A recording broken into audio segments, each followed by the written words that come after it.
Adamlaryň bir arkasynda bir ýara barmyşdyk, bir suwun kenarynda oturakadan elhamdülillah, elhamdülillah, elhamdülillah diýip duran. Bir görüp durýan şu duruşyň dert oturanda oturup başarmanyň, jydamanyň nämek elhamdülillah diýen diýipdir. Ay şuňa şükretýän diýipdir. Hudaý Taala maňa bir musibet berdi diýipdir. Şu musibete şükretýän diýipdir. Hudaý meni bir güne bilen imtihan edip 10 ýyl bolupdyr haramyň içinde gedakydan şonu terk edip başarman ýören bolsam näme diýipdir.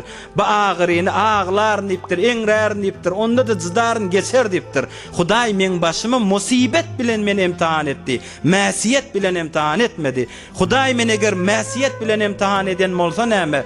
5 ýyl geçipdir haramy mortekep bolup ýörüp, 10 ýyl geçipdir haram mortekep bolup ýörüp, şonu häzir de goýup başarman ýören bolsam näme etdi diýipdir.